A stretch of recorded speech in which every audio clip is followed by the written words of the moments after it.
hustling. Still focused, slow motion. And that's the type of time that we own. We lit. Hey, did you see how his hands went? Look, yep, turned into a hog. Get my car, getting ready for the action. Let me check my. Let me check my Palm Pilot.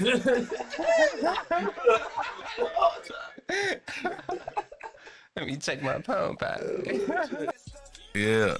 What's that word? It's your favorite puller, Earl Will, aka Earl P. All things Kaizen. You know the gang with me. You know what I'm saying? Don Pepperchono, Don P, MTF Productions. You know that. In the building, aka Dr. Swavey. Dr. Swavey. The cat. What's that word, family? Man, I'm taking it light. How you feeling, P? Man, I'm coolin', man. You know it. You know it. That's what's happening. You know what type of time we on. I ain't got the bottle in here with me today, but yes, you do. matter of fact, we do. It's over here. It's all. I kidnapped it. You know what we on? We on that bambooski. Out the game. You know what I'm saying? That bamboo. And you know who on the ones and twos. You know what I'm saying? Shout out my boy Trail. Yeah, shout out to Trail. You dig? Out the game. Let me take a sip real quick, y'all. Smooth. Man, today on Talk Big Teeth. That shit is smooth though. Out the game it is, for sure. Today on Talk Big Teeth, we have a rapper, an artist. Yeah. Battle rapper. Yeah. Indeed. I should have said this one first. A father. Oh, most definitely. I haven't tapped in fully on this, you know what I'm saying, this profession, but I'm intrigued. I have some questions about it. A voice actor. Oh yeah, we'll get into that. Okay, sure. say that. Yeah. Oh yeah, y'all stay tuned. Y'all heard that, right? Y'all heard that, right? We'll definitely get into it. Yeah. Out the gate. Social media personality. He's all around hustler, you know what I mean? And a very pivotal person to this culture. Yes. Today we really come to talk about this album. Yeah. One of my let's for a proper introduction, man. One of my favorite pullers. You know what I'm saying? Bill Side, Larry Bull. How you feeling, P?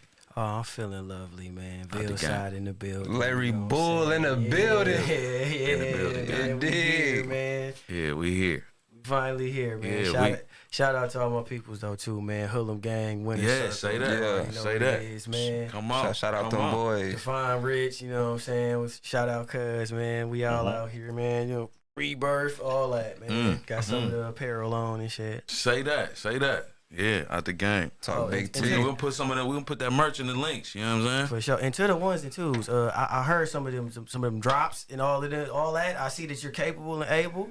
So I'm gonna need you. Hey, we need to be here because when this moment, when I be like, hey, drop the, I'm gonna need you to. You know what I'm saying? Say that. No bullshit.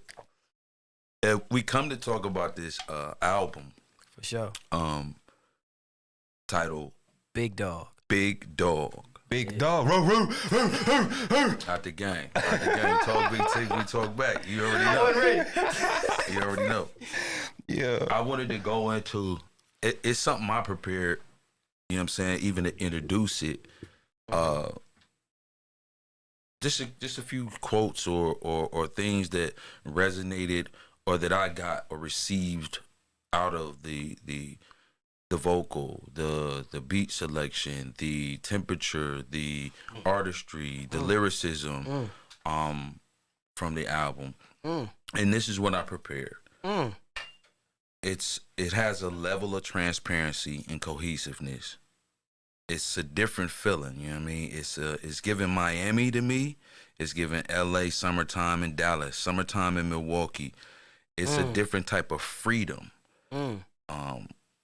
I'm talking teenage years at Sherman Park, house parties. Yeah. You feel me? Dino bike riding. Dino bikes? It's given from dino bike riding from the north side to the lakefront. It's giving water fights, flipping on pissy mattresses. It's giving basketball games in North Division. It's giving community.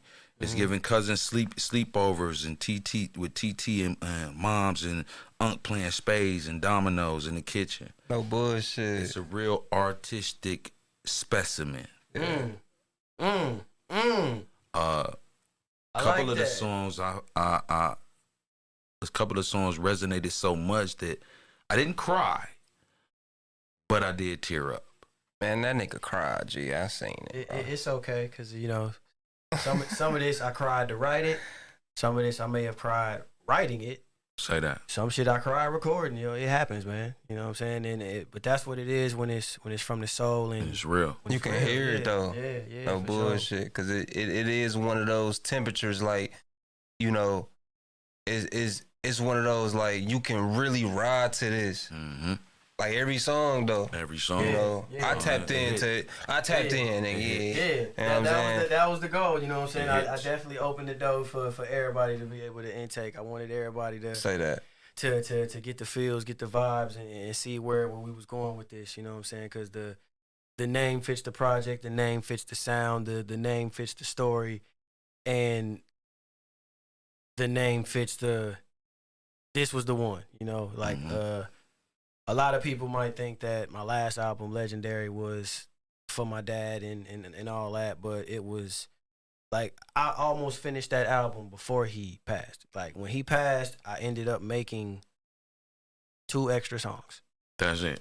Just 2. And it was the one for him.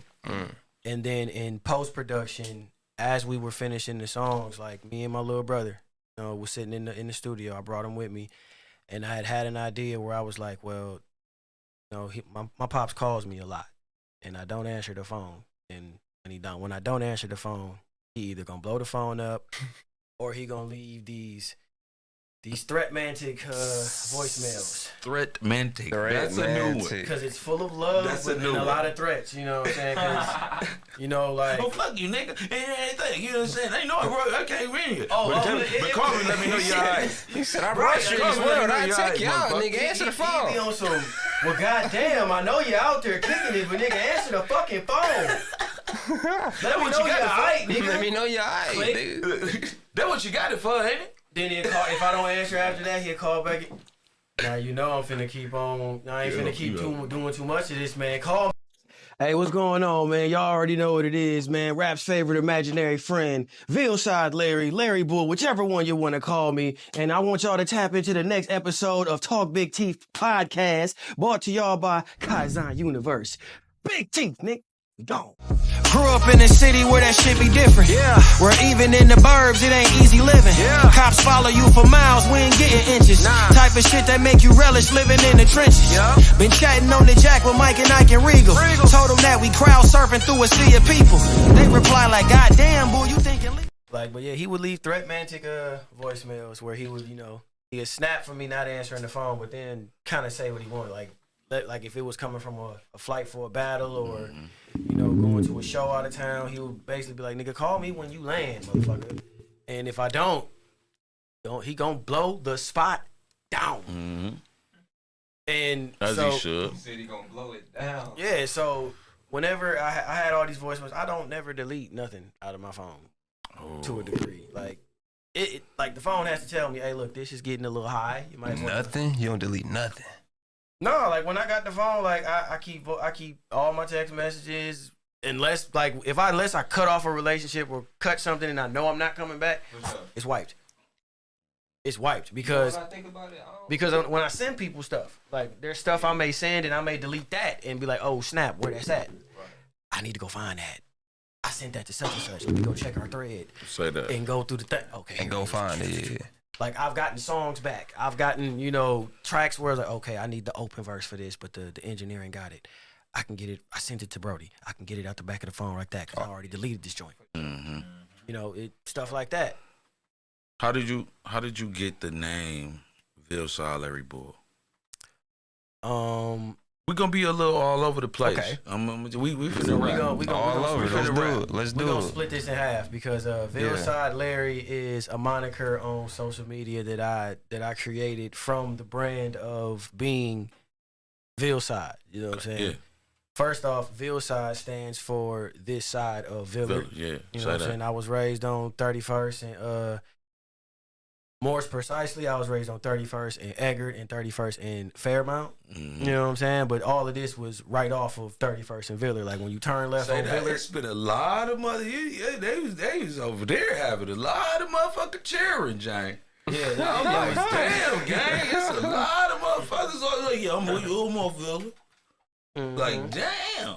Yep, like it was a quick little Bad left on ass 31st. kids. We outside. You know what I'm saying? Quick left, huh? Like no, seriously, because the way it's set up is like when you turn left on 31st, Yeah.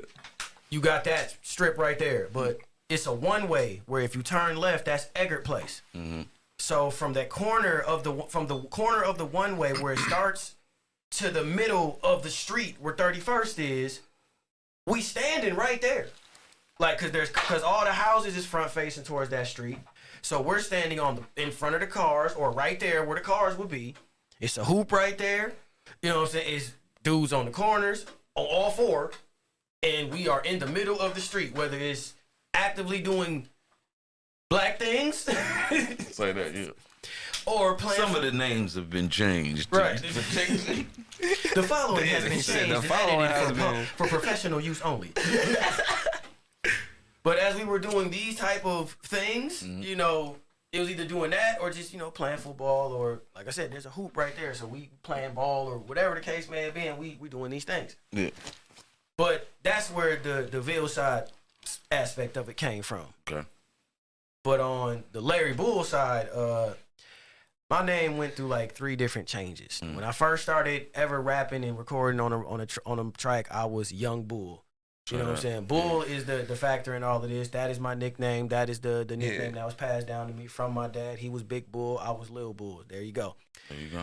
And so anybody who knows me before, I'd say high school, you're going to call me Lil Bull. Anybody who knows me after that is just going to call me Bull. Anybody who met me after college, they're calling me Larry. Mm-hmm. Okay. School type shit. Yep. Yeah. Ever since college and as a grown man, I've been called Larry. Say that.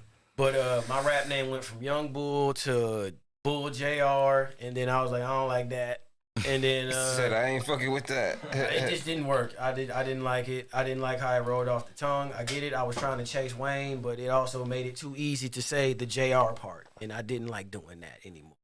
It was probably the rhyme scheme. You didn't like the rhyme scheme. I didn't want to feel like I was copying. I didn't want to give myself a reason to copy my hero. Okay. I still wanted to be original. Like, I didn't want to be, oh, yeah, he called himself that because of Lil Wayne, even though he's also a junior to his own dad, which is that too. Nah, I didn't want to do that. So I ended up becoming JR the Spitter. Now, that was too much of a battle rapper name. And my homie / producer / sensei in this music shit, Mike Regal, was kind of like, Shout out to Mike Rig. yeah, he was kind of like, you should probably change that. Wait. Hold on. Regal? Yeah. That's my boy. Mm-hmm. Bro, Say that. I witnessed this Can't man win a there. fucking beat battle. I was there. I was there for both. Yeah, I've been on. That's when I had met him right before that. Yeah. When he did the first one, I met him right before that, and then the second one, I was behind the scenes with him. You know what I'm saying? We was boys by then. We was locked in. That shit was lit.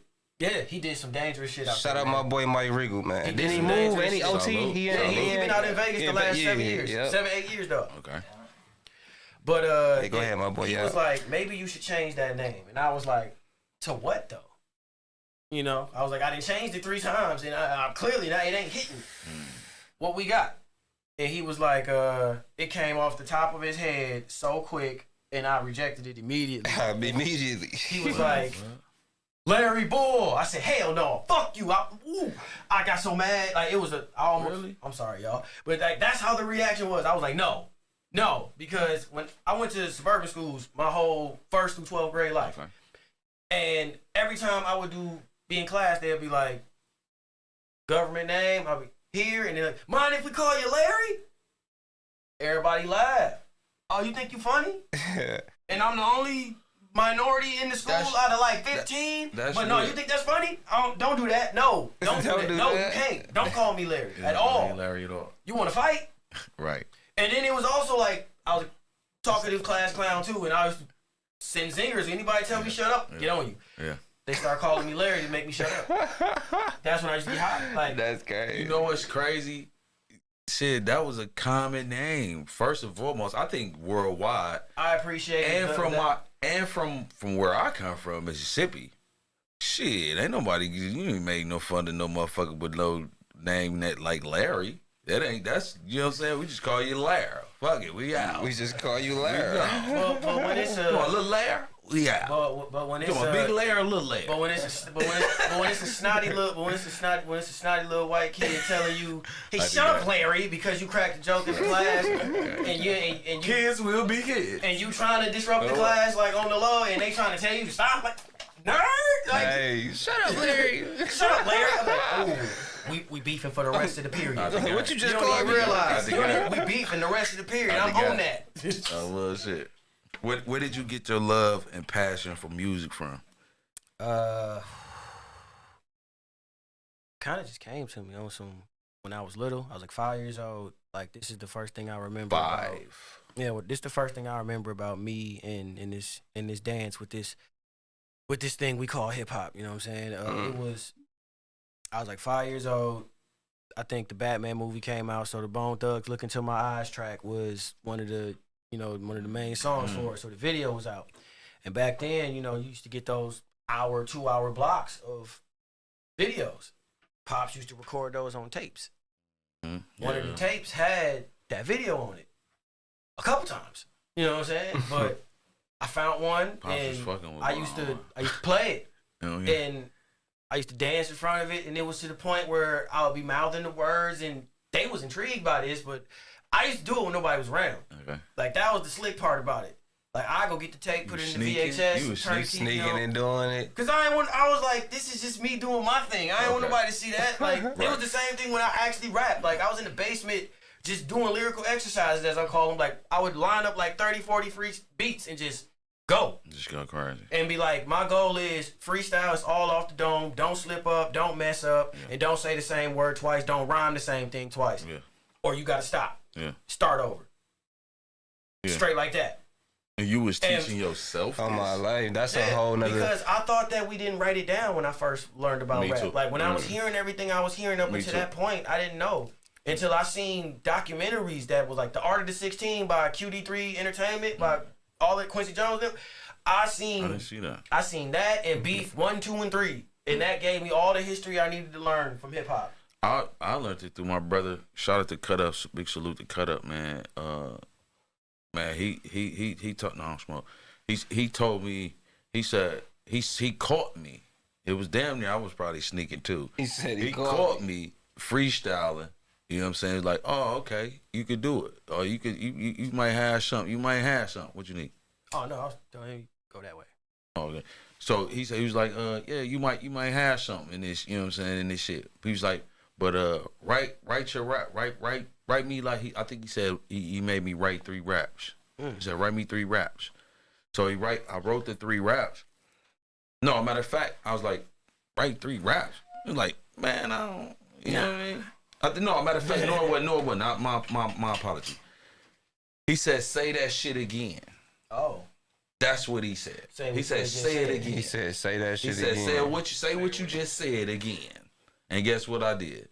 Like, I'll say something else. I ain't got that. I don't even know what the fuck I just said. That ain't coming back. That ain't coming back. Right? That shit over with. Yeah, that's how I got my tutelage. Yeah. And he was like, man, and fucked up parties, he shattered me. He said, yeah. He said, man, I don't want to hear that shit unless your ass got it memorized. I was like, well, fuck you in this shit. He challenged you. Yeah, basically, I at the moment, you know, you're like, well, fuck you and this fuck ass shit. Like, the first time I actually was able to spit a full freestyle in front of somebody was on the battle tip. Like, my cousin was dissing my little brother. He was starting to cry, and it was on some like wilding out freestyling type stuff, right? So it was on like 1 or 2 lines. So it wasn't like. It was throw 2 back. He throw 2 back at me. He might give me 4. I give him 4. Yeah. You know what I'm saying? And that was my first time ever just going, hey, yo, bust it. And it was like, ooh, it was good. Yeah. You know what I'm saying? It was pretty good for 13. Yeah. Where you were at? For You know what I'm 13, saying? yeah. That's crazy. Like We talking origins. it's funny you say that. Origins, right? Because that kind of bring me to like one of my questions though, like because you know the rap battle is one thing, right? Yeah. That whole world, like the way you prep for that. So like when I was tapped in listening to this last tape you just dropped, I'm like, if I'm a new listener, Yeah. I don't know nothing about Vilside. I don't know nothing about Larry Bull. I don't know nothing about. I wouldn't think that you a battle rapper off this tape. Because Was that intentional or yes, was that? that is intentional? Let's talk about it. That is intentional because this is also another reason why Vilside Larry was kind of more internalized later on in my career, as you listen to this. So Yeah. when Mike named me Larry Bull, look how all this shit segues back to the name, ties in everything. When Mike named me Larry Bull and I accepted it, you know, I was like, a couple of days later, I was like, you know what, you're right. I'm gonna go with that because it rolls easy off the tongue. It's easier for people to say. Larry is a friendlier, you know, nicer name that you can take to any doorstep. And it's easier to say. You really thought that? And it's easier to say than my government. I the way he be barking on that bike. But No, for sure, But yeah. the name don't sound like I heard a fly. Jay, if you, that guy Larry, what? Who?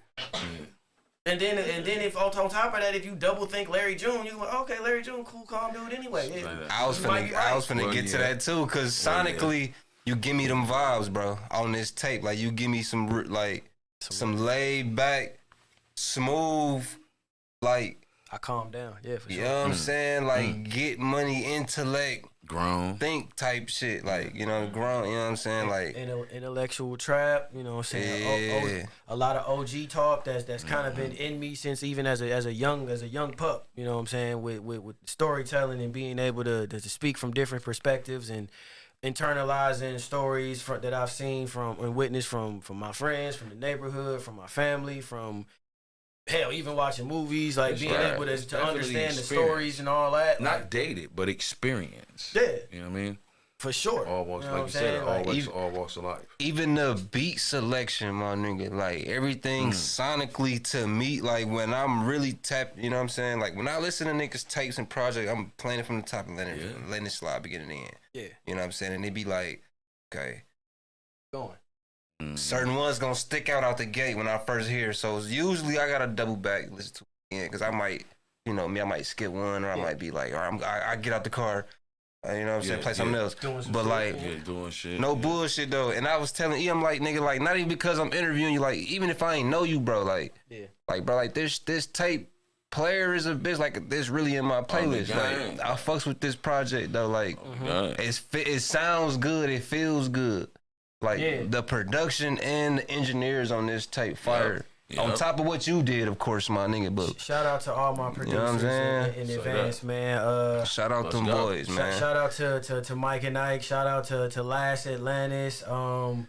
Shout out to it varies too. Like this is probably the most production I've ever had. Like the list is actually not small this time. I usually only have 3 producers. I had I think 5 or maybe 6. So I actually can't remember past I ain't them gonna two. lie. Shout out to every last one of them niggas, man, because that shit sound good. I fucks with it.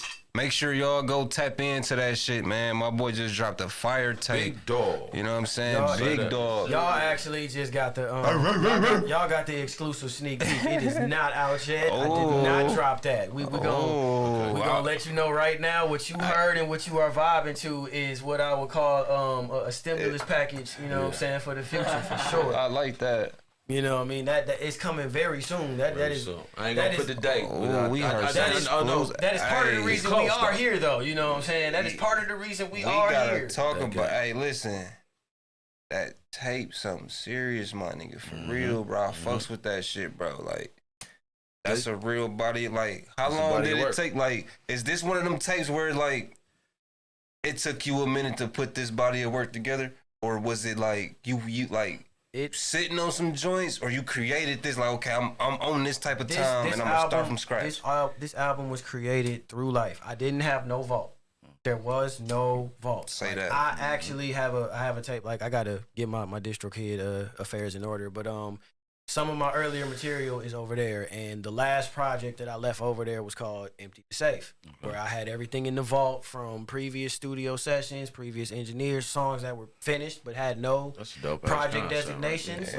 Like when I was going to create albums, I would just go have other joints that was like loosies or stuff that I was like, I like this beat, so this the song I wrote for it. I don't know if it's gonna go on the album, but I want to record this.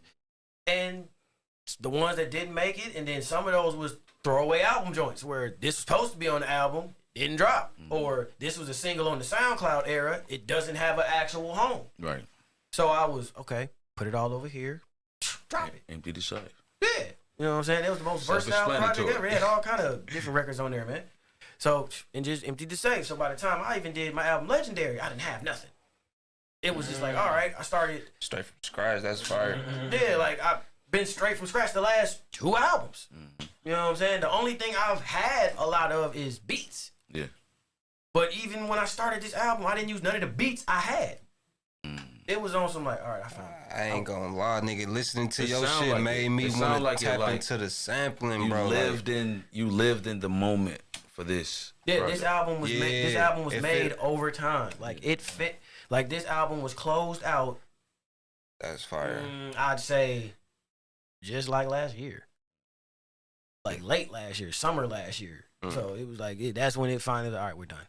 We're gonna close the door. Yeah. It's done. Like this is finished. Yeah. You know what I'm saying? The last with the album, does this mean that battle rap is taking a back seat or what? Honestly, it already had. I said we bouncing around. It already had. Like I took a step back to do this album. Okay. You know what I'm saying? That makes sense. I had little do people know, I had a streak when I started battle rap.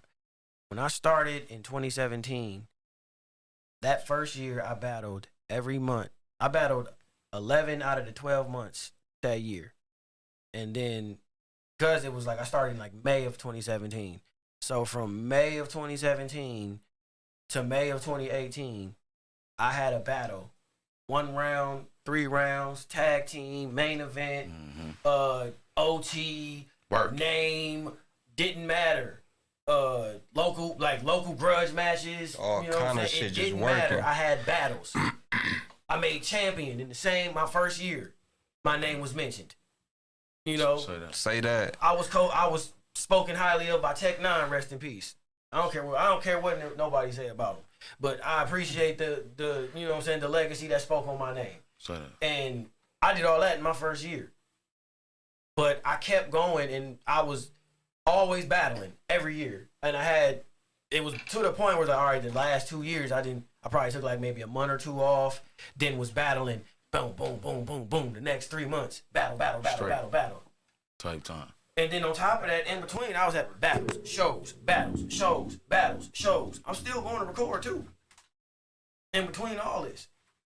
This is the first time I said no battles, straight raps. Okay. Gotta get them levels right, my boy. It was no battles, straight raps. I didn't battle until my album was done. Okay. You notice. I didn't come out and battle Yima until I was like, all right, my project done. I'm on the back end of it. He said, I'm ready. So you ready? I'm ready to either terrorize somebody or if somebody got my attention. That is what you do. That is what you do. That is what that shit. You know what I'm saying? We just watched a few. You know what I mean? It's you know. Yeah, you know what I mean. Let's talk about that. You put that clip. You put that out. You know what I'm saying? They put that out, man. How was that, bro? What you got coming up next? Yeah. I don't have nothing coming. No, nobody has, intentional? You scared? Nobody has contacted me. They scared. Nobody has contacted me. Nobody has called me out. So neither one of those have happened yet, but it comes. Yeah. You know, like I'm a hustler in this shit, man. Like I conjure up the energy. Say that. I conjure up the energy every time that I need to do the battle rap stuff, man. Like I said, I did all that back to back because people kept calling. Yeah. I didn't have to hit up nobody about no battles that I've ever got. It just was coming, yeah. They call me. Season for the reason, Jack. Season for the reason. I ain't paid for not one big battle you seen me in. I was called for that. I earned that. I fought for that. Me being the champ, I was picked for that because I did well in that league, and then I exceeded expectations. I took that joint to levels that nobody had ever seen. Out of all your battles, though, my nigga, which one was the one that had you, that had that heart pumping, my nigga? Where it was like, oh no, they might got me. Oh, I mean, I've lost at least maybe 3 battles. But losing is one thing, but it's that one where the one that I won where back, like the one that, you know what I'm saying? like, I shouldn't have lost that That one. motherfucker had you sweating a little bit. Them underarms was a little wet. You know what I'm saying? That would have to be the same battle that it was the biggest pressure situation for me in my opinion. I call it the Kobe Day battle. So the day Kobe died, I had a battle. I just came home from church. It was a great day at church, right? And I sit down because I'm about to get on the TV and all All that. praise to the Most High. I was about to get on the TV and all that, and I get a ESPN. Kobe dies in a helicopter accident. What? Whoa. Yeah, I see that. Then I turn on the TV and go to YouTube. TMZ. Okay. Oh. This real, cuz. So I called my ace up, T at the time. Me and Dawg wasn't even on the best of terms at the time. But I called up the homie, but because that's our dude. Right. So it's like it's bigger than that. Say, yeah. So I call him. Bullshit. I FaceTime him, and he Yeah. answered, and I'm like, tell me that didn't happen. He don't say a word. Yeah. I'm like, bro, tell me that he didn't just do that. Like that didn't just happen, fam. He broke the He fuck didn't say up. a word. He didn't say a word. He just did that. The fuck up. I start crying. He still ain't. He just like, you know what I'm saying? And I can feel it. Like, I know you don't even want to hear from me, and but you still messed up about this. That's why you answered. I don't know what. And then I just hung the phone up. Damn. And I began to cry, and I said, I'm not gonna do this battle. Oh. And this was against it was a killer. He's a killer. He's a little killer. But he was somebody I was like, I need to clip him. I want to fight him. I wanted that battle. Yeah. And when I had finally got it, I was geeked because it was and I had got it the same time that I got booked to Battle Prez in Detroit, 3 rounds. So it was Battle Prez 3 rounds. Then the following weekend, Battle Old Boy. Yeah. And You I'm don't like, get a shout out or nothing. Damn. Y'all still in the odds? He said, "Well, speak on the day." Hey, I ain't even mean to do that because he my boy now. You know what I'm saying? We might cross paths and Say we don't get a shout out get or this nothing. rematch going. It's You this feel me? white battle rapper named Prophecy. Okay, he say that. dope as hell. He got started here. Like his first live battles was here and all that. So he was a fan favorite here, real quick because he was young.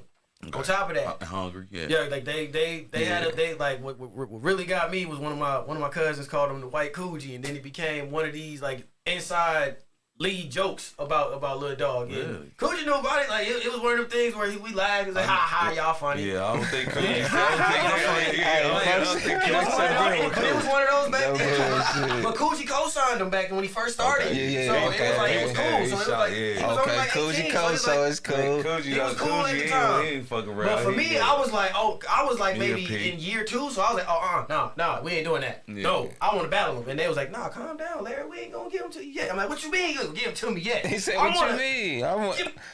But then one day they come like I get booked for Prez, then the following week I get a phone call asking about doing it. I'm like, yes. Yeah. I ain't even realize I put myself in that situation. I was like, yes. He put that pressure on you. So the match getting ready to happen, and like I said, my man's dies, and I'm crying, and I'm like, I called Just out of wits. the homie Jay Lopez up, and I tell him, I'm like, hey, look, I know. Shout out Jay Lopez. Yeah, him. What's that word? Yeah, the league owner of UBL is Jay Lopez, my dog. You know what I'm saying? Yeah. I call him, I tell him, hey, look, I know you booked me for the joint, but Kobe just died, and that really just, I'm over here crying, dog. I don't even know. I ain't doing it. I'm sorry. And he was like, but I'm gonna come and still like, but I'm not in the mindset to battle right now. And he was like, I respect, understand, grieve. It's cool, it's all good. Come on, you know what I'm saying? It's okay. That shit felt like Martin Luther King. So I hang the phone up. And then I ain't gonna lie, though. I was fucked up about I go to that. YouTube and I see Mello and everybody talking about him and how Mello was like, Kobe won't me to go 1,000,000% because he's not there. Mamba mentality. Like, because the whole thing was through, like, No one of his bullshit. mantras was through hella high water, get the job done. Get the fucking job. So my job was to do this battle, right? I was booked for this battle. Way ahead of time, months in advance. I've been booked for this battle, and this is my job. I'm a professional. You're prepared. And I had already said, Just like, a little knocked out of wits. and my whole thing was like, I always told my people, like, I prepare for my battles with the Mamba mentality. I go into everything looking up at, like, ready to shoot it up. Yeah. Like that's my approach to Right. everything. So the fact that I was Shoot about this to not do motherfucker it up. would have been I'ma doing shoot myself that and Kobe a motherfucker up. disservice. I'm gonna shoot this motherfucker up. So I was like, I saw that, then I doubled back, called him, and I said, you know what? I'm a battle dog. Don't even worry about it. And hung the phone back up. I didn't practice. I didn't rehearse. None of that. I already had it in my head, but That's I was on like, you. I ain't doing That's nothing. on you. He said I I was just ready. sat I and was watched on. I Kobe was on it. motivational videos until it was time to go. Wow. I drove to the event. The whole squad rapped that night. You know what I'm saying? We 4-0'd the card. Like, we all won our battles. Me, Mike G, Hood, and Coogee, we all smacked our opponents that night. But I went out there and I had on a champion jumpsuit. But under the jumpsuit, I had a throwback Kobe jersey that I always hooped in. Wow. You know what I'm saying? Because when I actually hoop, I go out there with the jersey on in the sleeve, and then everybody get to talking crazy to me, not realizing they don't understand what the mentality is. It ain't about, I'm finna come out here and shoot 80 shots on you. I hustle from the morning till the sun is gone. Working every second, then I'm coming home. Sometimes I ask myself, why do I work it? 30 minutes of his playtime. So He here we scored a go. bucket a minute. He was getting money. 42 is crazy, guys. We back lit. We back at it I like a told you we crack finna addict. be all Right. over the place. But as we finish this story Here for we the go. Kobe joint. Okay, go ahead. So, yeah, I call him and I tell him, yeah, I'm going to do the battle. And I get to watching hella Kobe motivational videos where he's saying through hella high water, complete the job. Yeah. As long as you able, you know, it's all about a mindset. It's all up here. It's all about what you thinking. If you think you can't do it, you can't do it. Yeah. If you know that, all right, You've already like defeated whatever yourself. it is, Right. we going to figure it out. Like, then it was one of the, like, the one that hit me was he was like, when he was trying to get his 4th championship, it was a clip being played, and he was like, and my whole thing was like, I'm going to keep banging on this door until it opens. And I was like, all right, bet, we ready to go. So I go to the spot. Like I said, all the guys is on the card. Couple of them go before me. Then it's my turn, right? And I got the Kobe jersey on under my hoodie. And I go in there, and he go first. You know, he got Body Gang behind him because that's his team. So this is really a rivalry game. It's Hoodlum Gang, Body Gang. That's Lakers and Celtics right there. Yeah. You know what I'm saying? We the Lakers. I hate the Celtics. I swear to God. With a passion. As a The Bucks fan, Pistons. as a Bucks fan, and as a Kobe Lakers fan, I hate the the game. Celtics though, on both ends. But you know, so it's like, let's go. He's rapping and he did a great job. He was doing his thing, and then I kind of go into my round, and I was a little where it was like, I gotta get into it.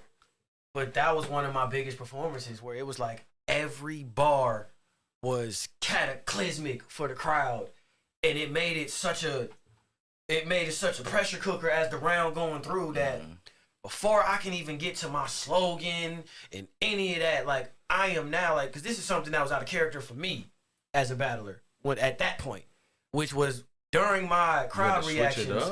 During my crowd reactions, I usually don't talk too crazy to you. Okay. I let the crowd speak, and I may look. I give you a look. You know what I'm saying? I be I give you what? that Like, look. I give you one of those, like, y'all, you see what's happening to you, and I say some stuff like that, and then get back into my thug thizzle. Yeah. But in this case, I'm telling him, like, it got to a point where it's every bar, and the crowd is. I'm like, I'm beating your ass, and you can see it. I'm like, I'm beating your ass. Foles hit him, beating your ass. Self the ass. Every time the bar was beating your motherfucking ass, and it was like, I'm feeling it in my chest. Like, he don't understand how hard I mean this when I'm saying it to him. Like, I mean this with every fiber in my soul that you Said are I'm losing on this his battle, ass. and I am beating your motherfucking ass, and I am not playing with you. But what the fuck happened? You think that it was not your best performance? No, that I said it was. Okay. It was one of those where I was like, Yeah. I didn't know where that came from. Like It was one of those, It like- had your heart pumping. And then it was like I got through. I told you I didn't practice. Like I usually go have a routine that I do. I did not do the routine going into the day of the battle like I was supposed to. I didn't get a good meal. I didn't do nothing. I didn't nap. I didn't none of that. You say you didn't. You know what I mean? You just. I went and cried, got amped up a little bit, put the jersey on, and said I'm going to go be Kobe. And that's what happened. Did that shit. And then I made him shake my hand, and if you go play the battle back, I'm like, shake my hand on that good ass whooping. And he shook my hand right when I said that. Like, and as the camera like pans up to the top, I'm still saying it like, beat your mother. We talk back. Yeah. But that if that answers your question, like that was the one the pressure cooker, because he was on my heels, and then I went in and had a legendary performance. That emotion was going on the strength of Kobe, and then you was just once you got the going, like we here. Like, I'm beating your ass, punishing you like. And then I went second, so in a 1 round battle, you get the lasting impression when you go second, and your round is heat. Yeah. And it was a 1-rounder. But my challenge usually be I'm going to go first, and it's going to be so much heat that you still going to remember me and say I won. Say that. And I've done that a lot of times. But that time, man. I was like, he go first. Y'all, hey, man, y'all heard it first, man. Bill saw Larry, man. He telling y'all, he putting belt to ass. Every time. You know what I'm saying? We 31 in, and I'm like, what? Yeah. 29 and 3. Or 29 and 2 or something like that. Say that. You said we alluded earlier about you being heavy into sports. Yeah. Who you got for the NBA finals? I want the Wolves and the Knicks. And if the Pacers get you there, fucking with that? If the Pacers get there, I just want anybody from the West to win. He said I want the Wolves and the Knicks to go at it. I got OKC. I'll take that too. You'll take that wager? If the Pacers get there, I'll take that too. You'll take that wager? Like, if the Pacers get there, yeah, I'm with you on the Thunder, because I don't want to see the Pacers get a goddamn thing. Yeah, because they been mogging the shit out of the Bucks. They been mogging the Bucks, gang. Like, no, we been getting bad. We get bad luck both times. Facts. You know what I mean? No, we didn't have bad luck both times. Facts. I came to the conclusion them niggas never out the game. Oh, what? No. I Here's the thing. can't even. They're coached to play to the whistle. Yeah. Until the 0-0 and into the whistle. And if you're not going to do that when you play them, you're going to lose the game. Yeah. Because right when you're up with 8 seconds left, but we're still in it. But we're still shooting threes. No bullshit. From half court, we're still shooting threes. That's Rick Carlisle. Say that. And they be hitting them motherfuckers. Like, it's giving Dirk, it's giving Dirk and Mavs 2011 vibes, and I hate it.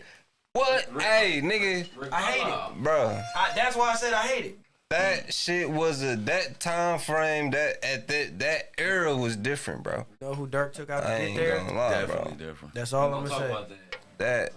You know who Dirk took out to get there? Who he took out, gang? Speak on it. Dirk ran through the last fire Brandon Roy you will ever see.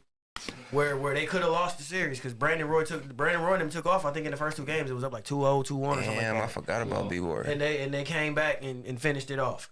But they was fighting through the whole thing. Like, Brandon Roy left, came back, then put his last heroic effort up in the last game. They won all that. Wasn't enough. Then what was that? The second round. You got to see Kobe now.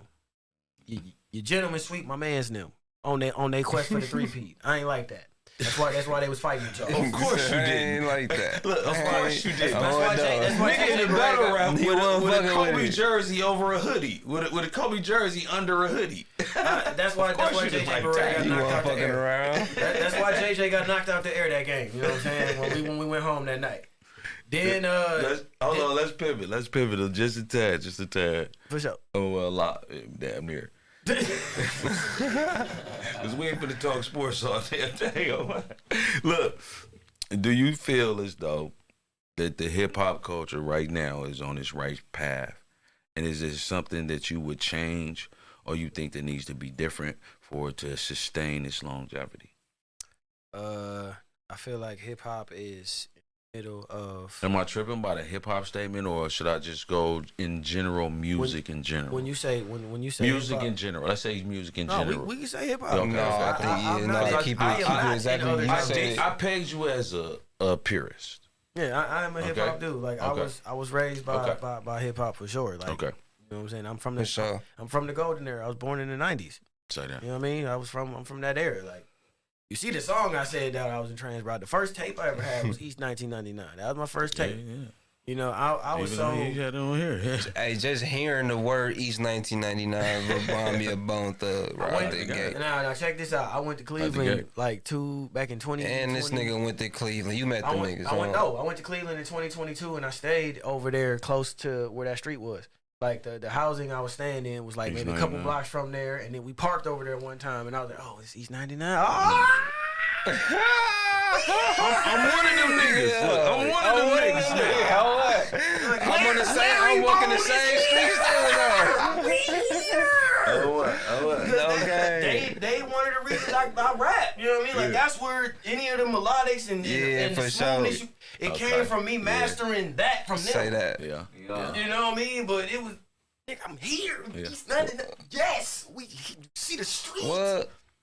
Nigga, I got 3 brothers. Both and times we ride, and I see this. all got hair, nigga. We was each a bone thug when we was kids, nigga. On the G. I had braids. No bullshit. I used to fuck with them. Yep, For sure. Shout out to them, man. I was always a ball fake. Hip hop though, for sure. Yeah, but no. To answer your question, I feel like hip hop is in a situation where it is now transitioning back to a more pure form where you got to rap, you got to be able to, and originality is now definitely coming into play. Like, as cool as it is to just go steal a 2000s record right now and just re-rap it with your own little twist to it, but still doing the same song. It's not working right now. You got to be able to rap. Like, that's a cool mixtape joint now. Yeah, okay. But you got to be able to, or something just to. You got to be able to make something. It is now open for originality and in the soul of who you are. You know why I asked you that question, because you're very vocal, especially on social media or other podcasts or platforms, as to what your ideology on the culture, the presence, artistry, being creative, being a nuance, you know what I mean, to this culture. You're very vocal about that. So that's why I asked you that question. I really wanted to know your take on that. Yeah, I feel like it's pivoting back towards like us. Yeah. Niggas like me. And the type of person that I am. Like I'm very original. Like, and when I do pay homage, you'll know. And it's intentional. Yeah. Like, I'm not somebody who's going to, as one of my own heroes said, like, I'm not afraid to have heroes and have inspirations and things that inspired the record. Like, right, yeah. Like, you know, there's moments that I've called Regal up and I was like, hey, look, I took your flow for this. Like this, I wrote this in like I was you. Like I was thinking about you when I made this. I think a lot of, even to where that, and to be poignant on the question, again, if, you know, yes, they are, like you say, there are the anthem type things of people that's, you know, maybe, you know, ripped the essence of a song or a temperature or a time frame or time and space. Noise right. Just to make it, you know, of course, you know, give it a reinvigorating kind of sound or whatever the case is, or that's new. But that thing right there, especially with being original, that kind of you have to have that, right? Yeah. In order to even compete in this space, right? And when you do those things, you know, be original when you do them. Like when you make your anthems or when you do these things, or, and like I said, and if you're inspired by those things, take that inspiration, but you don't have to if you don't rip this. Like, nah, like, you know, there's records that have inspired me, like, all right, I like this song. Yeah. I grew up loving this song. Right. But you know what I'm going to do? I'm not going to take that song. I might take the inspired cadence. Not even the words. Put your own spin to it. Your own originality to it. But on a whole nother beat where I have to, like, if I don't tell you where that came from, you wouldn't know. You would just be like, oh, that was hard. I'm like, hey, but you know, unless you was in an era. Like, unless you was in an era. Right. Or a purist. Like here's a question. Like, here's a question that I'm gonna drop on y'all dome. Straight up. Do y'all remember the rapper Dollar? Yeah, for sure. Who the fuck is that? Alright, so you know that he put out, what, maybe 2 singles from that album that he posthumously released before he passed? And it was a song called Let's Make a Toast. Now, on that project, I'm pretty sure there's a song you might have heard that says something similar to this. We ain't never going back to being broke. Every day, steady stacking up the dough. That is on my song. But that is from Let's Make a Toast by Dollar. Inspired, though. Exactly. Inspired by. Okay. See, now on his song record, it was, we ain't never going back to being broke. Every day, steady stacking up the dough. Yeah, let's make a toast. And then he had somebody singing in the background. Okay. Yeah, let's make a toast. That's where the cadence came from. Right. For that little piece of the hook. Yeah. That I made on that song. Of course, yeah. That inspiration. But do you see how original I didn't take nothing else from him except that, like, this energy. But then I'm gonna proudly tell you where it came from because I want you to think about that when you hear it. Now, when you listen to the record and go back and hear it, you're gonna be like, too, right? That's a part of the marketing, and that's not only that, just the feel from the essence of hip hop. That's right. how you show love to what you was raised by. Exactly. I heard that record when I was a kid. Yeah. Paying homage. And I'm remembering it at 30 something. And bro has been gone for how long? Yeah. I haven't heard. He died. He died before the album dropped. Yeah. I haven't heard or seen nobody speak on Cuz. He didn't even get a chance to do it. To really absorb the, you know what I'm saying? He was the short thing rapper that was just signed to Convict outside of T-Pain. Think about that. Yeah. His first single had Who on it? Yeah, T-Peasy. That was just to get him in the door. He was gone from there. I think he had like a mixtape or something, but he had been around the industry as a kid. He said, "Who the fuck is that?" And that was it. And then he. So you think it's on the right path? Yeah, okay. It's definitely back on the right path. Have you seen what's going on with the Joey Badass thing and all of the like Doechii winning the Grammy, that kind of stuff? Like, but the kind of music she makes, like, the way she raps, you know, that is the kind of caliber of music that is coming back to the forefront. We got Tyler. It's a lot of, you know. Shout out that boy Ab Soul, man. Rhapsody, Ab Soul. Even the Detroit trap rappers got bars, fam. Oh, facts. Shout out to Detroit, man. Like all of them. We fucks with y'all, gang. Yeah, say that. They be having bars. Like, that was why I was like, yo, there's a one of the big differences between our gritter trap slap style sound scene is ours is more based off of, I feel like it's more based off into the heads, the pops, and then we also, but the thing we share is the humor. Like, you may hear, you know, one of your favorite rappers from here say something a certain way and it's hilarious, but that's why we love the song too. Right, yep. Whereas the Detroit dudes, like, it's like they be trying to punch back to back on some rap shit. Like, when I listen to RMC Mike and all of them dudes when they do they back and forths, like, that's them trying to rap. Yeah. I feel like our dudes, we more of a this no effort, nigga. Like, I'm actually busy doing the shit I'm rapping, nigga. Rio. But then I'ma pop out and kill you niggas with this shit we doing right now, nigga. Rio, I ain't gonna lie, I'm an avid fan. You know what I mean? Nigga be jazzing, you know what I mean? Them niggas different with that shit. And then they purposely say hilarious, outlandish stuff. Yeah. Like one of my favorite songs the is Mill got a lot of niggas too that's talking spicy. I ain't gonna lie. Say no bullshit. We got quite a few hidden gems around this bitch. Bro, I ain't gonna cap. Don't we? Bro, we got a lot of them motherfuckers, bro. For real, bro. I record a few of them niggas, bro. I be like, what the fuck? They everywhere. What you doing, bro? You need to, barking. And really, like not just... Why you need to lock in? Really barking, though. Not even just barking, but, like, really talking some substance type shit. Like, you know what I'm saying? Like, you need to lock in. Like, wait, hold on. Like... Keep doing this. Like, stop playing. Like, even if you come to me, go to bro, like, stay focused, nigga. Whatever the fuck, get it done. It don't matter what you know what I'm saying? but you know how this shit go, man. Shit with every artist, you know. Bill Larry in the building, man. We talking spicy in this bitch, man. Talk Big Teeth, the podcast, man. He came to rock out with us, man. Show, man. It's been No a pleasure. bullshit. In your art, does it come from a real place or experience, or are you just drawn?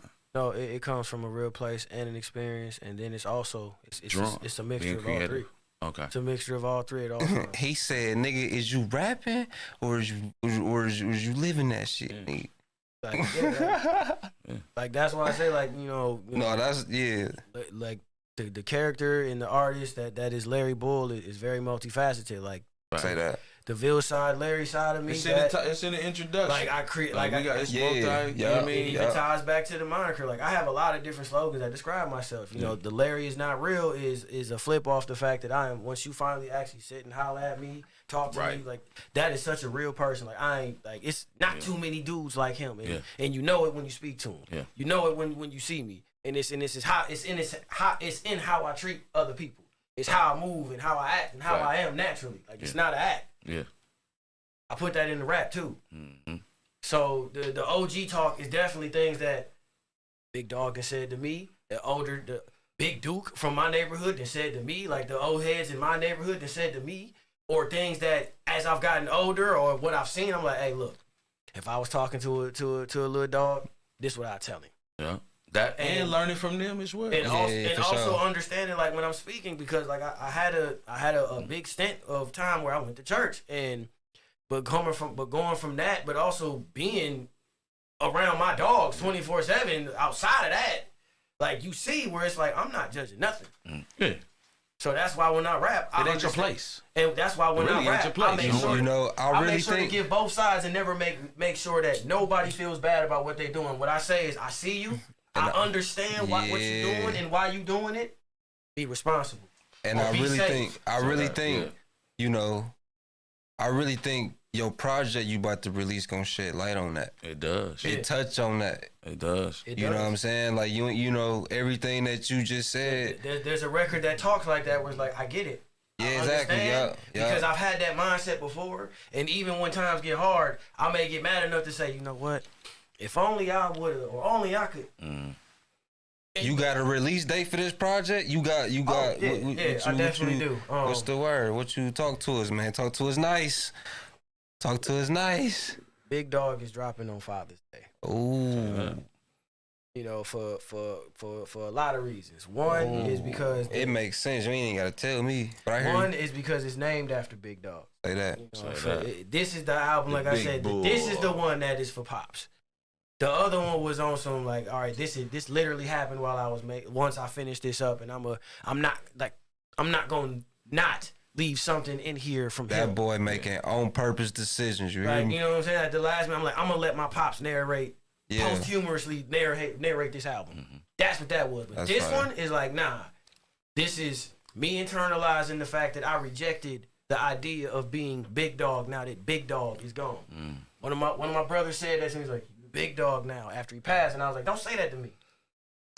I didn't want that mantle in. You got the shoulders for it. I was like, don't say that to me. But I was also still grieving. I ain't want to hear that leadership. He said, you got the juice now. Yeah. You got the shoulders for it. And then on top of that, you named that like you Junior. Like yeah, nigga, that's your tribe now. Like rather if you want to take it on or not. He was like, when moms need a right hand, she gonna look at you. You got the juice now. And I'm like, I get it. Okay, you like. When little bro ain't there, or if he is there, you still gotta be first in line, dude. You double first in line now. Yeah. And I was like, don't say that to me, because I didn't want to think about that part of the responsibility. But then he was also like, and then you got Nip. You his big dog. Mm-hmm. So it has a double meaning. It's for my big dog, but it's also to show. Yeah. I'm big dog to him. Yeah, exactly. But also the mindset and where I'm at now, I'm big dog in life. Mm-hmm. I'm Big Dawg in life. Talk Big T. The things I'm doing, that's the Big Dawg thing about it. And that a transition from that is, how did music or battle rap, how did it shape your life? How did that change or shape your life? It allowed me to be transparent. It helped me spiritually, you know, because I don't think I would have had a spiritual journey if I didn't dive into rap. because I remember there was a time when He getting deep, y'all. there was a time when I was looking up and seeing all kind of, demonic annotations to rap. In like 2009, 2010, I'm on the YouTube rabbit hole of seeing all of this. Okay. I'm a big believer in this, the 7-day theory of Tupac and all of that, and listening to songs backwards and hearing all the stuff that may or may not have been heard, and double checking myself, getting DJ equipment and putting it on my computer and taking the same records they talking about and seeing if it's playing or not. Mm-hmm. And being right, like, oh, no, that's there. That's there. I don't know if that was playing, but that's there. Talk Big T. But and then you transition into going to church, where I stopped rapping for a second because I thought I was doing the wrong thing, or I felt like that because of what was being said to me. But that was an opinionated thing, because going there was how I understood from a spiritual level. Like, if you got the right intentions with that pen and who you are, when you get on that pedestal and on that platform and on that stage full of 20,000, what is you giving them? What is the things that they jumping around to? What does that do for in here and up here? Because songs that I listen to from the songs that I grew up with, like, I can listen to God Give Me Style and cry, because I did when I was younger. But when my eldest brother passed away, that was the first time I'd ever lost a sibling. I didn't understand that concept at 11. Right. So when I heard that song at 13 while thinking about him, that is what, I'll get to crying, because it made me feel a certain good way. And the music that I make and the songs that I have, whether it be from a street standpoint, when I'm talking street shit, from OG talk to being a lyrical nigga, talking about being a dad, or just sharing from my point of view, experience. Jumping in your shoes for you real quick. Living the human experience. Yeah, and then, or jumping in your shoes real quick and giving you something for you, saying like, hey, I see that. You okay, get up. Yeah. Being to you what music was to me. And also understanding, like, I call myself rap's favorite imaginary friend. What's an imaginary friend? It's your conscience, first and foremost. Yeah, they going deep, y'all. It's your imagination. Going deep, y'all. Oh, baby. It's your imagination. It's your creativity. Real talk. That's the thing that keeps the inner you happy. And when in being an artist, it made me keep my little dude inside of me, my kid, the inner little bull, the inner little Larry. He's not damaged. Yeah. He's okay now too from all the grieving, but he's not damaged. Okay. That is like what. My joy, my happiness, the creativity, the humor, all of those things that's me. That's in there. That's little dude coming out. We talk back. Yeah. And as an imaginary friend, that is what you created out of the conscience and the imagination of your brain. You're not crazy. No. You just was like, all right, it's just us today, so I'm going to figure out how to make this work. You role playing, you acting, you doing all these other things just by yourself. Yeah. You talking to you is okay because you need you. And if you don't know how to talk to you and get you to function, how you gonna live? Yeah. So don't feel bad about it. Yeah. And it's gonna be some highs, some lows. And your conscience always gonna help you. I hope y'all really tapped in, man, because he's speaking some gems. Your conscience always gonna help you decipher from right from wrong. Right? Straight up. Your conscience I got him. We got him there. That's what I wanted about it. That's what I wanted about it. Yeah. Your conscious decipher from right from wrong. Because I want you to listen to the album and listen to the lyrics and listen to the presence. Talk about that shit what again, he's doing. Man. You know what I mean? Absolutely. And if you again, like you say, you may not know a person from Adam and Eve. Yeah. But those multi-facets, those multi-layers, I think you displayed this on the album. Mm-hmm. You get what I'm saying? Yeah. Yeah, I agree. It resonates. Yeah. It resonates. And it should resonate to all. You know what I mean? For sure. And I know you. And that's how it was made and what it was for. Yeah. That's how it be. Because you know how, like, when you listening to an artist, somebody, you damn near feel like you know him. I was there. You know what I'm saying? Yeah, I was there. Yeah, or I was there, or I can relate to them. I can, damn, like, I feel like I know this nigga. I listen to him, like, no bullshit. Yeah. Bro, like, when I'm tapping into the tape, I'm getting to understand you. I'm getting to know you just by and you hear them tapping into all the over it, and skits you and know what I'm everything. saying? Yeah, like that on was top of the that was and the it most ain't important thing for me. Like I wanted them to hear how we speak and how we feel and our humor and how we talk. Yep. Like you may think somebody getting violated in that speech. Nah, that's how we talk. That's just how we operate. Exactly. You know what I'm saying? We speak and roast it, nigga. We can Hey, roast man. you in 5 seconds while saying That's whatever. just how we operate, man. For those of us out there in San Antonio, Miami, We call you ugly, we saying what's up to California, you. Canada. You know, Ugly, what up, dog? Like that's out the gate. We happy to see you. what's the word? If we don't flame you, we don't like you. On the game, what version of Larry Bull would they be getting? Would we be getting without music? You would be getting a version closer to my actual, like the actual nature that was around of my dad. You know, he was real street dude. Street nigga. You know what I'm saying? He was a street dude. He was a Shout out OG for shit, sure. he also dabbled in the pimpology a little bit. You know what I mean? Pimpology out the game. If I'm being honest about it, you know. And these are things that you know. We talk back. And when it came to jumping off the porch, he wasn't somebody who was like, "Nah, don't jump off the porch." He was like, "Hey, if you doing that, come here, let me holler at you. This how you gonna do that, so your dumb ass don't go to jail." And like it was certain like once he saw what my interest was, he was like, "Come here." Yeah. Like it's something as simple as smoking bud. The first time I told him, because it was an open relationship. He was like, next time, whenever you let me know. So the first time I told him that it ever happened, he was like, "Hey, look, here go the rules. Don't be smoking with all these other people out here just because they rolling up the blunt. You better not be taking it. Don't be so eager to and smoke all the time. Like stop all. Don't even get into that. Oh yeah, it's early. Like, bro. Yeah, that sounds familiar. And then he was like, "Don't be smoking with all these different mountaineers of people, because he's like, you mess around, get some stuff from them, and then get high and never come back. You don't got time for that. Don't pay attention to all things. Like look at it. Don't be so quick to nah." He was And on then your most ass, importantly, you know? and then most importantly, stick to doing it at the, especially as a young kid. He's like, stick to doing it at the crib, man. Shit, I got you. Come on, come on. And if you're gonna do it, do it right. You know what I'm saying? When it came to you trying if you're gonna do it, do it right. You trying to hustle? That shit was over with. Mine wasn't going, G. I had to stay around the corner. I had to go to Bronham crib.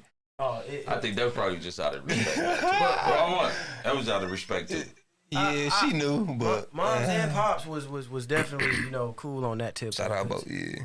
Pops got to a point, up in age, fingertips a little numb from from different OG ailments. You know what I'm saying? I used to have to roll the joints. You know what I'm saying? Literally roll the joints. Like no, not nothing for me. Like hey, roll this joint. Or then when he got into blunts, roll that blunt for me before you go. Okay. Even if I'm not smoking though, when I quit smoking, he would be like, "Hey, no, you still come roll this though." Come roll this though. With moms, it was different. We pull up, she roll, smoke, we eat. Yeah. She cook she cook, we eat. Smoke another one, you know what I'm saying? Then, but she cold with it. She gonna smoke another one. I'm gonna go to sleep. Or I'm gonna leave. I'm out. Cool, when was the last time you felt this excited about a project? I'm excited about every project I drop. Okay. Every single one. I dig that. Yeah. Because I put at that point in time of my life when I'm making it, I put every. I would throw this motherfucker, but I put everything. But I got another question. Every single one. Like that's the thing. I put my whole foot in every single album. But no, this is the most, I say, well-rounded. Writing, rapping, vocals. You know what I'm saying, melodies. You got some visuals coming? Yes, I'm working on those as we speak. Yeah, I was gonna ask you that too. I'm lining a lot of that up. You gotta give him a nice, solid visual because he been doing visuals as well. You know what I mean? Of course, just content.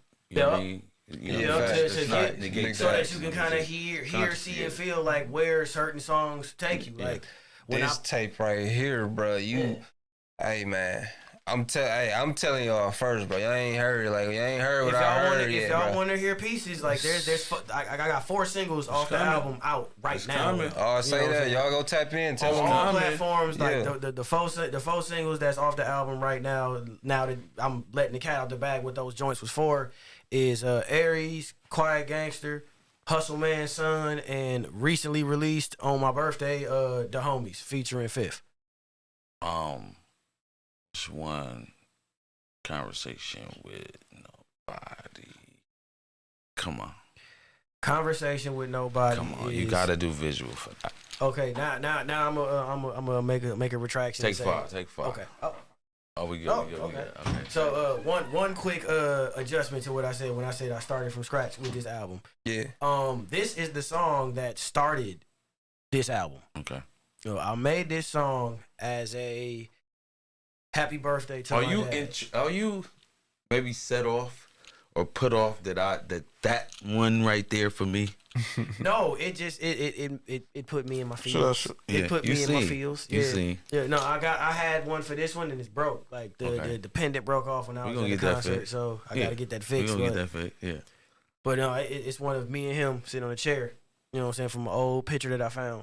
And it on the back it said "In Pimp 92." So and I was like, I remember when I found it previous years when he was alive. I was like, "What that mean, Dad?" He was like, "That's when it was the end of the pimping, man. You know, it was the end, pimp. Like that was the end of the that old nigga I was. Yeah, that dude that you hear all this that I heard all the stories about and all that." When was you born? 92. April 10th, 1992. Interesting. The picture was from that year. You hear him done? He's like the I end. heard him. You hear him done? Same year, gang. Pimp 92 was on the back of the picture. Huh. And when I asked him what that, he was like, that was the end of the old dog. You know what I'm saying? That was you ended that, man. You the dog. You the like dog. I ended the old dog that he was. I know, but you're the the new pup. Yeah. You got the juice now. I was next. Yeah, you know what I mean. That's why I was the junior. Like I said, you know what I mean. Facts. What impacted you most in your career? Be it family, where you alluded to maybe pops and this and that, or maybe some. Say the question again. What impacted you the most in your music career? Be it family, your team, or just life in general? What impacted you the most? The most? Yeah. Family. I was gonna assume that too. I ain't gonna. Yeah. That's real shit happening in From being able to deal with my family issues via writing, learning, because in the early age it used to be just diss records. Like I would be writing, like I would say the things that that was about those. It's a competitive sport. No, I would say these things about my family issues or my problems, but it would come off harsh. Like I didn't know how to put it in a section where like, yes, this happened, but it's okay. Right. And I learned that, in like my first album, I was having like a lot of problems with close family, my mom included.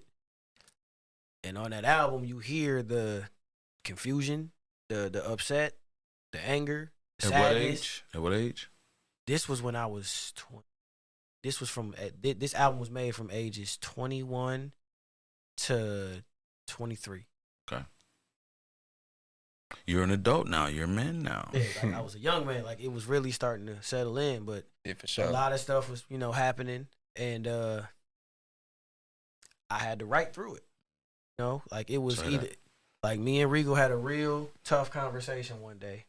Like I was about to make a bad decision, and he sat down on the porch with me after I walked out the crib, and Pops hollered at, said something to him. I don't know what he said, still to this day. But then he went out, he came outside and he sat next to me and he put his arm around me and he was like, "We can go woo woo woo, and I'll be there with you though. We can go do this and that and the third, and do what you want to do and risk it how you want to risk it, or we can take that energy, internalize it, and go make the most fire motherfucking album we can think of." Say that. And I chose the latter, and that became my first album, Levels. My first real complete body of work. That's out now. Production. That's out now, right? Yeah, like I said, it's available on SoundCloud right now. It's not on Apple Music and all the big streaming platforms because, like I said, my distro kid affairs is I kind of got to get those settled. All of my newer catalog is through a independent distribution company, so it was separate from all of that I was self-uploading. Right. You know what I mean? Okay. You want to talk about the team? As far as moving forward? As far as moving forward, the team is I'm a part of a lot of different families. So Okay. we'll start with the initial team, the initial family, I should say. At least that help. Yeah, I got you. Help Like, cultivate this project. To Big let, Dawg. yeah, the people that help cultivate this album. Yeah. Okay. Yeah, say that. That was that would be first we're gonna shout out all the features. Mo City, Fifth. 5. Yeah. Is it 5th or 5? It's Fifth. 5th. All right, I'm dyslexic, gang. Come on, man. Give me a break. Give me But some it, break. but it also gives the the remnants of Feild Dawg, but it's spelled PHIF, no E. But that part. But yeah, no, Fifth, Mo City, Big Couch, shout out to her. Oh, she's songstress. Come on. And then no, she's a rapper on the album. She's a female rapper. She's the only female rapper. Oh, on the no, I'm talking about. I thought that you was talking the one that sung like the intro. Nah, you're thinking about Ariel. Okay. Yeah, Ariel. Ooh, she's Ariel Nicole. No pun the gang. Hold on now. Why you say her name like that, You barked gang? on that shit. You know what I'm But saying? yeah, come on. Ariel is I call her my first round draft pick, number 1 overall. Rookie. First round. Yeah, first round overall franchise changer right Yeah. there. But she is the first female songstress, seamstress, writer, all that. She called, man. And she's only, I believe, 21, 20, one of those two. Wow. But she writes all her own music. She be trying to make beats. She picks out all her stuff. She's a cold singer. Shout out to her. Ariel Nicole. Come on now. Vil vouching now. That is one of Vil's side's finest right there. And now you got to get her on the show. Oh, you gotta she was supposed to be here. She was supposed to be here, Okay, but she was handling some stuff for one of her releases. She got coming, man. Oh, say that. Yeah. We're for going to sure. tap into that too. Yeah, I was gonna say But that. I'm gonna definitely get her up here. Like Say that. everybody I'm talking about, if y'all ain't got them up here yet or ain't hip to them, I'm gonna make sure to get them up. Let's say that. Say that. Squad. Squad. She's Vil side for sure. Yeah. She's with us. That's Vil side. Ariel Nicole, and then we had I Am Him. That's my brother. Come on. That's bruh right there for sure. And he is the first person to ever be brought into Vil's side. He is a male singer, R&B singer. Come on. Cold dude, man. Male model and all that. Like, listen. Shout out, gang. We all do a lot of different things. Yeah. Hey, man, Like, shout out to that. We're He all working. multifaceted. You They see how you all said working. I'm multifaceted? If anybody work, would have, baby. if anybody would have been able to catch the Vil Side with Love showcase we put together last summer, where I had all of these folks come out. Okay. Mo City and Camp Shuttlesworth was also included. Another one coming out? Another one finna? We're gonna try to make it an annual put thing, together? but as of right now, there is not one in the makes. But I do have a vision for the next time we do it. Okay. What I want, because like I said, we Don't tell them. Don't tell them. I want everybody like it's gonna be. You gonna tell them? No, I'm not gonna tell them. I'm not gonna tell them at all. You gonna tell Like her? that is to Just be. wait for this line. That is Let to him- be constructed. You know what I'm Yeah, saying? exactly. I'm Yeah, not telling for sure. nobody Just that. tap in. Just yeah. make sure y'all tap into this project, Say man. that. He might just say a little something at the end of that joint. Just listen to the last song at the end, the last 3 seconds. He might just tell you. Yeah, I'm talking about. So what? Maybe. So before we wrap, Okay. this voice artist. Oh, wait, we missed out on one Yeah. other person on the team too. Okay, go. My bad. Paper Stacks. Paper Stacks. Shout out to Paper Stacks. So these are the 3 rappers on the album: Fifth, Mo City, Paper Stacks. Those are the 3 male rappers. Okay. The female rapper, the only one female rapper is Big Couch. Okay. The female vocals, Shout out as to far Couch. as any singing background ad libs that are females, are via Ariel Nicole, Okay. Lexi Monet. Shout out to her. Yeah. And that is it. Okay. And then as far as male vocals that male is vocals, singing, okay. I Am Him. That is everybody who vocally performed on Larry the Bull. album. And then, of course, me. Like, I'm hell. He And said, then "It's last my but not tape, least, nigga." the narrator of this album is homeboy, friend, brother, and comedian Dre Love. Come on. That's gang. Come Shout on. out He don't J-Rock, even know he man. gang. He gang. Or Mr. On the G, whichever one y'all want to. On the G. Yeah, Cheap eyes. Mr. On the G's, Mr. On the Mr. G's, Cheap Cheap Eyes Eyes. narrated my album on the G. Yeah, Those on are the hard G, ER. No, fuck it. no bullshit. Cheap Eyes nigga. Cheap ass nigga on the G. So That's tell me hard though. about Shout this out to vocal artist thing, man. We want to know about this. You mean the voice acting? Yeah, voice acting. I want to know Okay, what's going on with this. so back when I graduated high school, I had to go to college. I knew I was going to college, but I didn't know where. You want to shout out to college? Yeah, I went to Madison Oh, you Media still in Institute debt for from the audio engineering. motherfucker. I'm fucking. I play too much. Oh, that's crazy. Uncle Bite looked out for me when they did that shit. I went up there and had that. Bro, I was finna go up there too, gang. I ain't gonna lie, bro. I was finna go ahead and pay that little and Shit pay paid, that dog. ticket. They had the little It'd been, tuition setup. It was cool, dog. all that. That'd have been solid. But yeah, niggas went to. How was that, bro? I know that was. That's where I met. That's where it all started for me on the professional 100% effort tip.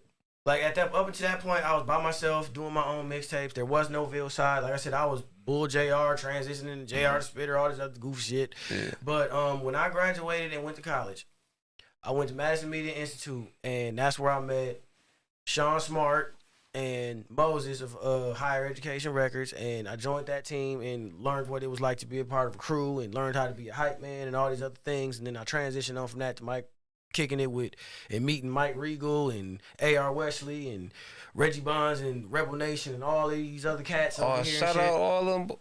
Yeah. I met all them and That's you know, great. started being cool with them, running with them, like not even being a part of the nation, but just, with AR and Mike becoming good friends, and Reggie becoming a good friend, and all of us just always being on the same car. That was a whole movement at that time. Yeah, Like, that Rebel Nation shit was something wild. I was around. Yeah, Oh, you God, know. I know. I used to be at the shows. Like, it was this wild. shit right here. That whole run was wild. A.R. Wesley, Cool Tay. LR is my cousin. That's my cousin. Yeah, That's my cousin. Yeah, bro, that's You know what I'm saying? that's family. I got a joint with LR and some shit we did in like fucking 2014 when I first started mixing. Mm-hmm. When I first started to actually mix, getting this shit, do it for real. Yeah. I got a joint. Mike Regal produced it. Wow. No bullshit. As nigga. usual around that time. You know what I'm saying? Wow. Mike Regal was producing all of them. He was that nigga with them boys was working. He was making sure he was on everybody's I was a student. I was taking notes. I'm just like, okay, just peeping. You know what I'm saying? And we did a fire ass joint with LR Wesley and not AR but LR. You know what I'm saying? And Cool Tay. Yeah, So fire. The guys, shout out Juice Talk TV. Yeah, the shout guys. out Juice Talk. Yeah, No bullshit. the fucking guys. But yeah, I was running around with Visionary. that circle. Cop you some. Cop you some. That part. For sure. Yeah, Shout that's out, fire. Shout out. I'm so proud of everything that Cool has been doing in this time, man. From being a rapper and one of the top barbers and hot dudes out here cutting hair to Facts. being a poster boy, for being a dad with his daughter on those billboards and all that, man. Say that. To transitioning to creative directions and all kind of content, and then the entire movement that is Juice Talk today, though. That's family for sure. And what's crazy is Regal used to always talk about how creative that dude was, man. Like, this nigga's crazy. Bro, I was there when they did that video shoot at the barbershop at White's for that ventilation shit. I don't know if you was. I remember Ventilation, Fascinated, all of that shit, bro. It was Cool, out of the Rebel Nation, Cool was one out the gate. Cool had all the best videos at that point. That AR and Mike and Reggie was challenging each other through seeing what Cool was doing, because he was always one step. I was living with Cuz at the time. Yeah. No bullshit. That's when I first got to Stu. I had a little room in the spot to just wake up and just create. Nigga, this nigga used to be and then niggas was heavy on the drink too at the time too. So cleaned up at that time, nigga, what? Nigga, but that's how Regal had him. They pulled up together, though. Yeah, I was there. I was around. And he cooked up the joints for him. Yeah, bro. His whole first tape, I engineered that whole tape. For sure. Good times, bad times. But what I was gonna say, that artistry shit, bro.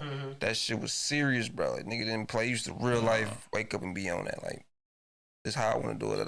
We all was. So everybody pushed each other at that time. Like how you saying, like everybody. Yeah, the phrase that we used to say to each other was, "You gotta level up." Yeah. Like that was the whole thing. Like level up, level up, level up. Like that was always being preached. Say that. Level up, level up, level up. Every fucking day it was.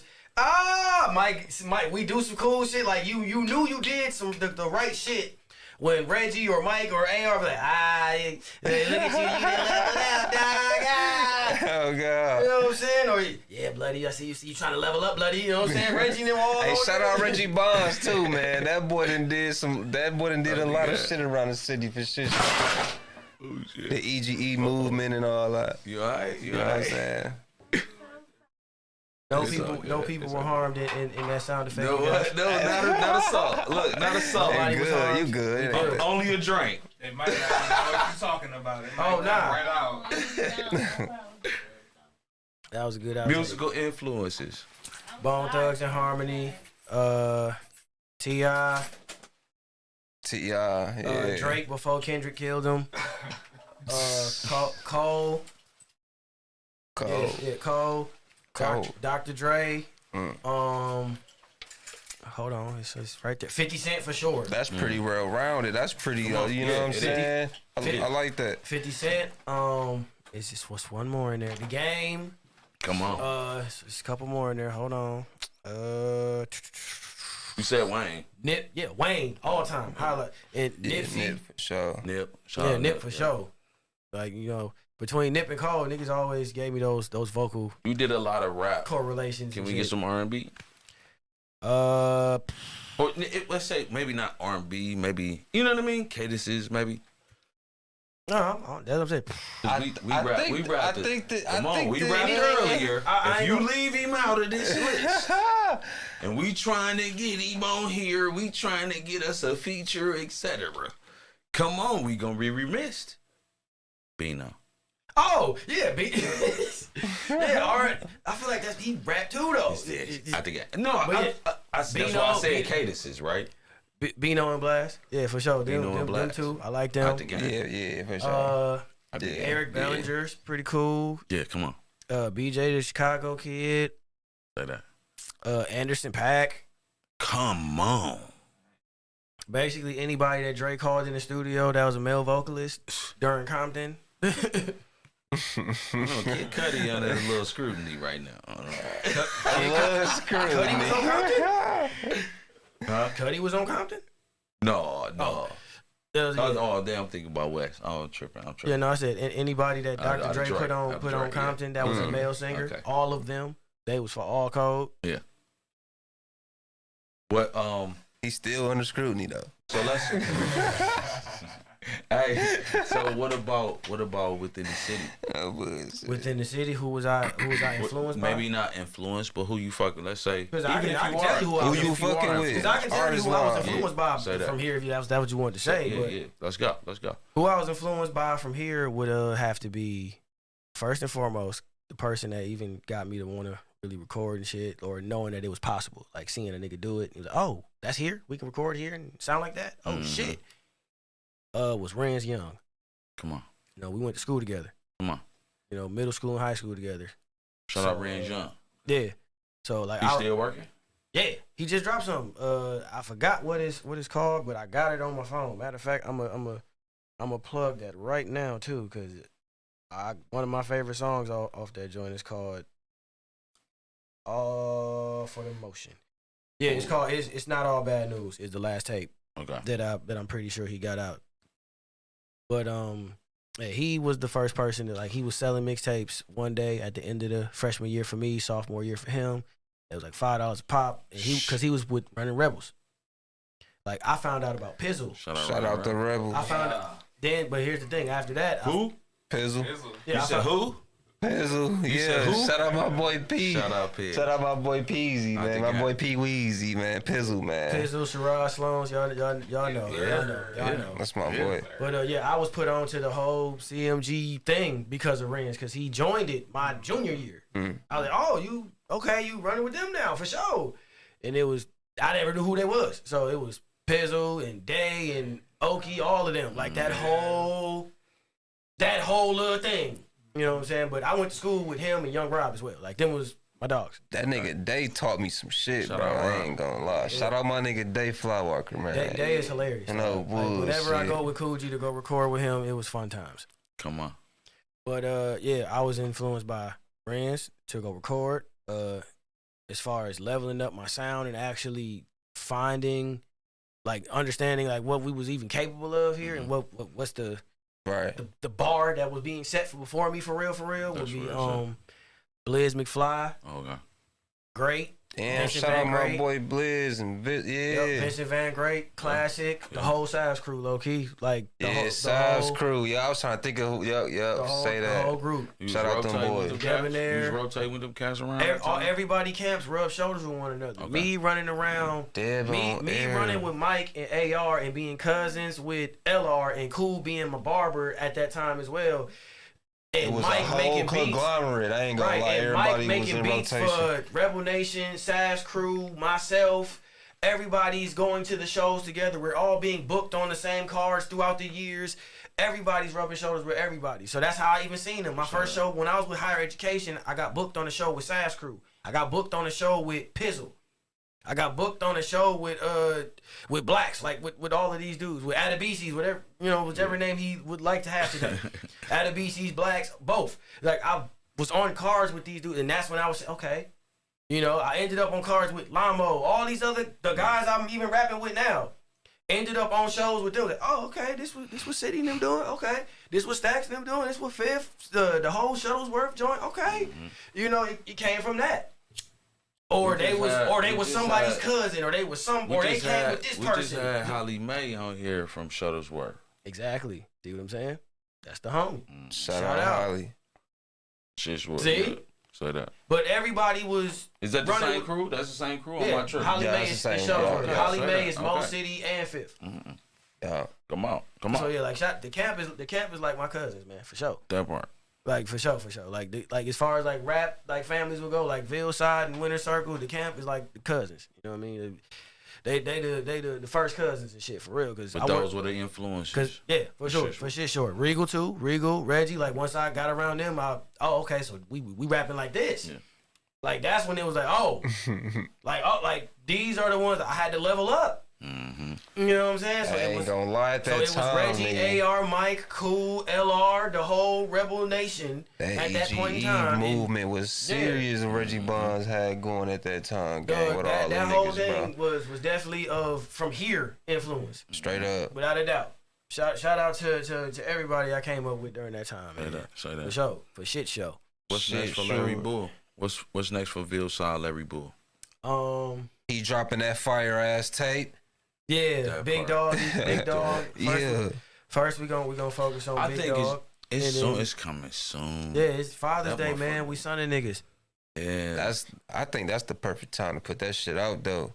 Yeah, it's very hot. I got a sneak peek of the vibe already, so it fit. Yeah, for sure. But what's crazy is y'all can play it in the wintertime too, because that's when I wrote most of the shit. Wow.